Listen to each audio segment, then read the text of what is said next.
जिसे मैं अपना शरीफ बाप समझती थी, मुझे नहीं पता था कि वह एक हवस का पुजारी निकलेगा। मेरे तो उस वक्त होश ही उड़ गए जब मेरे पिता ने मेरे सामने एक ऐसी शर्त रखी। हेलो दोस्तों, मेरा नाम शालिनी है। मैं 23 साल की हो चुकी हूँ। मेरा रंग गोरा है और मैं दिखने में काफी आकर्षक हूँ। मैंने अपने शरीर को पूरी तरह फिट रखा हुआ है। मेरी बॉडी एकदम शानदार है। हमारे घर में पिताजी, मैं और मेरी एक छोटी बहन है। आज से 3 साल पहले मेरी माँ की मृत्यु हो गई थी। उसके बाद मेरे पिताजी बहुत अकेला महसूस करने लगे थे। पिताजी का ये अकेलापन मुझे बर्दाश्त नहीं हो रहा था, क्योंकि वह हमेशा उदास उदास रहने लगे थे। लेकिन वह मुझे बहुत प्यार करते थे। मैं पिताजी को खुश रखने के लिए हर संभव कोशिश कर रही थी। कुछ समय बीता तो धीरे धीरे पिताजी के स्वभाव में थोड़ा बदलाव आने लगा। अब पिताजी मेरे साथ एक दोस्त की तरह रहने लगे थे। हम एक दूसरे से हर बात शेयर करने लगे थे। लेकिन पता नहीं क्यों पिताजी मुझे कभी कभी अजीब नजरों से देखते थे। एक दिन पता नहीं पिताजी के दिमाग में क्या चल रहा था, उन्होंने मुझसे कहा, शालिनी, क्या तुम्हारा कोई बॉयफ्रेंड है? मैं एकदम घबरा गई कि पिताजी ऐसी बातें कर रहे हैं। लेकिन मैंने उन्हें ना में जवाब दिया कि मेरा कोई बॉयफ्रेंड नहीं है। उन्होंने कहा, शालिनी, तुम मुझे बहुत खूबसूरत लगती हो, बिल्कुल वैसी जैसी तुम्हारी माँ दिखती थी। अब मुझे तुम्हारे साथ वही अपनेपन का एहसास होता है जैसा तुम्हारी माँ के साथ होता था। पिताजी की ये बातें सुनकर मेरे तो होश ही उड़ गए थे। इतने में मेरी छोटी बहन वहां आ गई और पिताजी को किसी काम से मार्केट लेकर चली गई। मैं तो पिताजी की उस बात से पूरी तरह हैरान थी। अब धीरे धीरे मैं पिताजी की नजरों को समझने लगी थी। यही सब सोचते सोचते कब मेरी आंख लग गई, पता ही नहीं चला।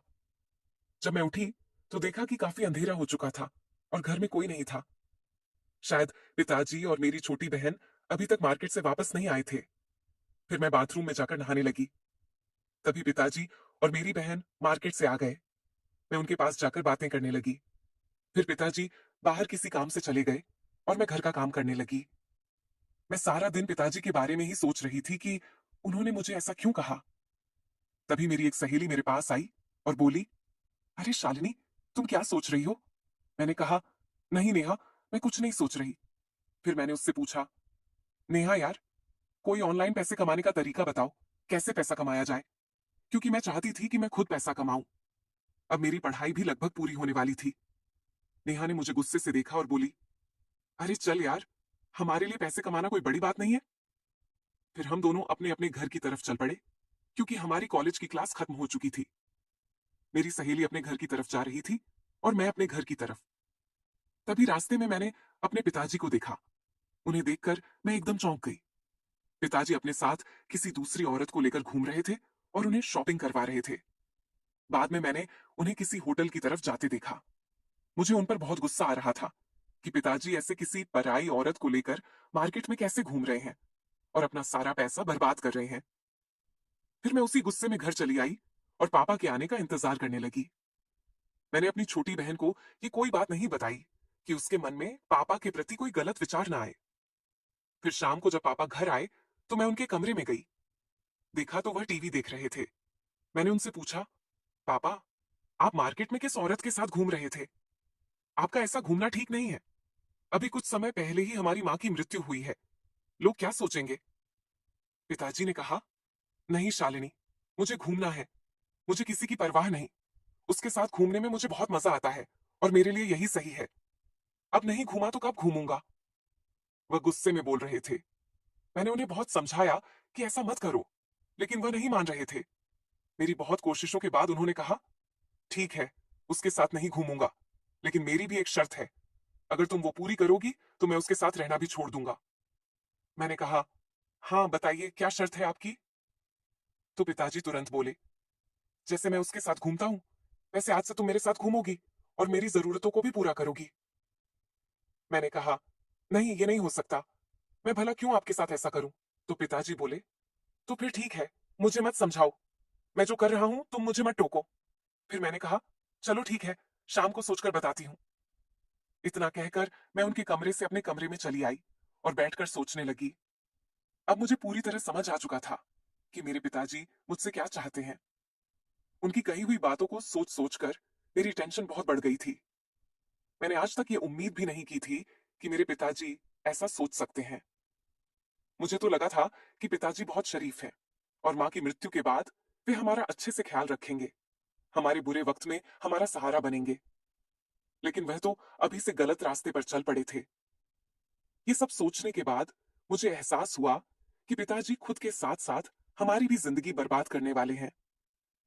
मेरी दिल की धड़कन इतनी तेज हो गई थी कि सामने कोई हो तो आसानी से सुनाई दे। फिर मुझे कुछ दिन पहले की बात भी याद आई कि पिताजी मुझे कैसे देख रहे थे।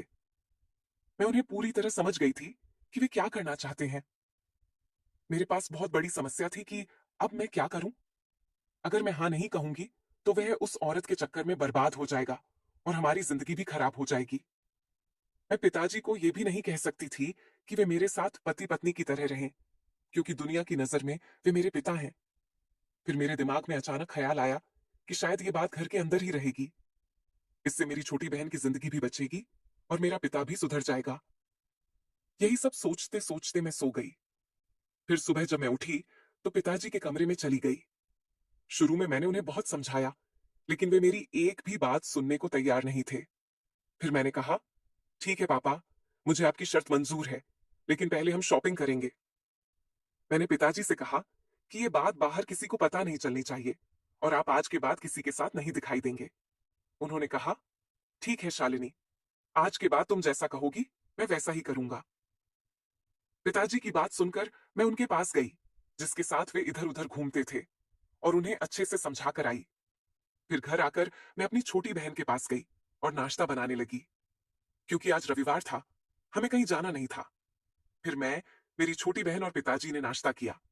उसके बाद मैं और पिताजी शॉपिंग करने चले गए। मार्केट में पिताजी ने मुझे कई कपड़े दिलवाए, अपने लिए भी कुछ कपड़े लिए और मेरी छोटी बहन के लिए भी एक सुंदर ड्रेस खरीद ली। शॉपिंग के बाद हम एक रेस्तरां में गए, वहां खाना खाया और घर लौट आए। फिर शाम होते ही पिताजी मुझसे बोले, चलो अब अपनी शर्त पूरी करो। तो मैं भी शर्त के मुताबिक अपना काम करने लगी और पिताजी की सारी जरूरतों का ध्यान रखने लगी।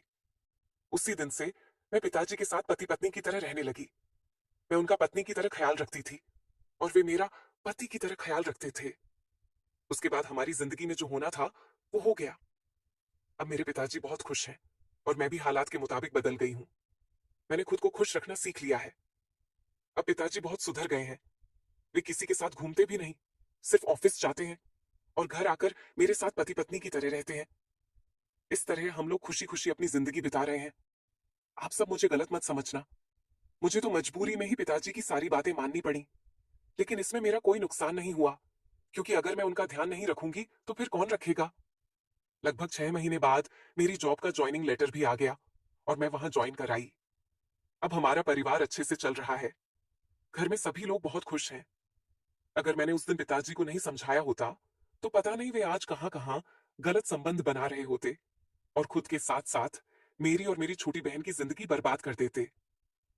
इस तरह मैं और मेरे पिताजी ने पति पत्नी की तरह रहकर हमारे घर को बचा लिया, और आगे तो आप समझ ही सकते हैं, वो तो आप सब जानते ही हैं। तो मेरे प्यारे दोस्तों, अगर आपको मेरी ये स्टोरी पसंद आई हो तो चैनल को सब्सक्राइब जरूर कर लेना और बेल नोटिफिकेशन ऑन कर लेना। एक प्यारा सा कमेंट करके बताना कि आपको मेरी कहानी कैसी लगी। कल मिलेंगे एक नई वीडियो के साथ। धन्यवाद।